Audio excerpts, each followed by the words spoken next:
De retour dans le live TV Finance. Merci d'être avec nous. On va suivre l'ouverture de la Bourse de Paris, le Chronocac, avec ce matin Hervé Dupré, trader pour compte propre et fondateur du site carltrading.com. Bonjour Hervé. Le CAC qui ouvre en baisse ce matin. Bonjour Clotilde.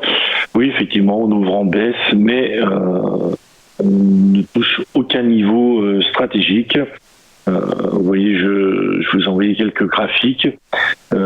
On dirait que depuis finalement cette news du vaccin Pfizer, le marché ne voit que des perspectives positives, sans pour autant aller chercher au-delà des 5615, 5650.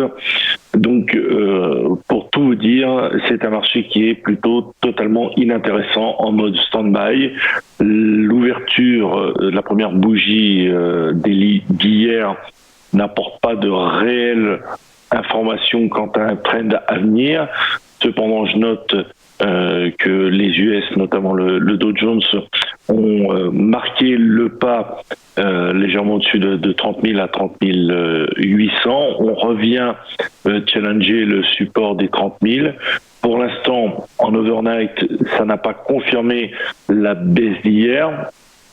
Ce matin, on ouvre à 5660, 5670.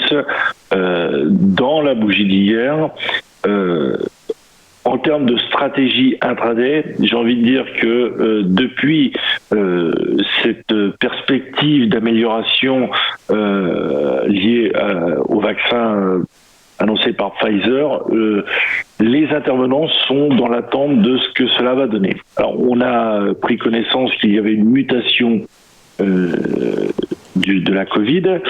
J'ai envie de dire que l'économie, et particulièrement le marché, a aussi muté.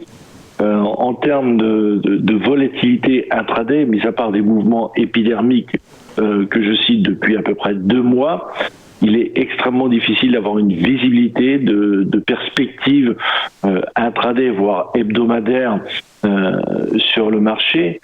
On note les US qui sont un peu préoccupés par la finalisation de cette élection et avec les tergiversations de Trump, et ça donne le sentiment qu'il faut absolument pas ni se surexposer dans un sens ni dans l'autre. Alors les stratégies options qui achètent du temps sont payantes.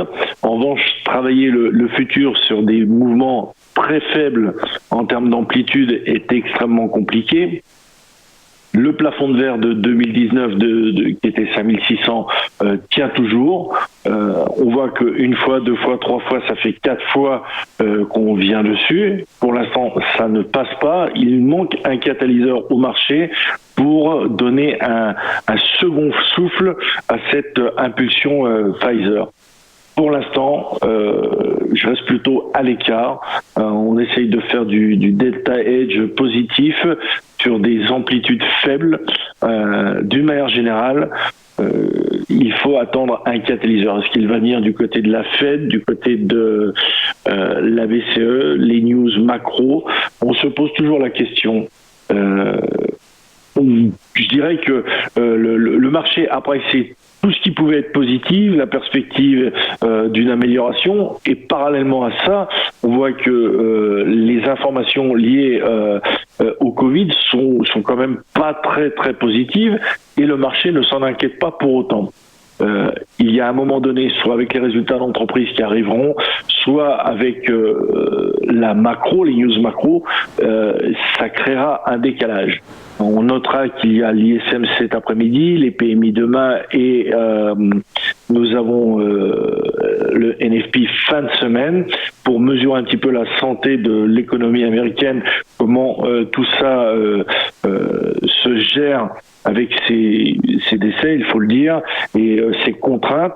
Mais la mutation du marché, au-delà de la rotation sectorielle, on dirait que l'être humain qui pilote le marché trouve le moyen de s'adapter et trouver des raisons de mettre en place une économie de substitution par rapport à ce que nous connaissions auparavant. Combien de temps est-ce que cela va durer? Je ne sais pas. En tout état de cause, pour aujourd'hui, tant qu'on est dans la bougie d'hier, pas vraiment de quoi s'inquiéter. On note toutefois qu'il y a des gaps qui restent à combler. Et puis pour aller plus haut, même si la configuration graphique n'est pas très attrayante, il faudrait vraiment de l'impulsion pour casser à minima ces 5614, 615 pour espérer aller jusqu'à 5680. Voilà ce que je peux vous dire aujourd'hui. Merci beaucoup Hervé Dupré. À suivre dans un instant les Market Movers, c'est tout de suite.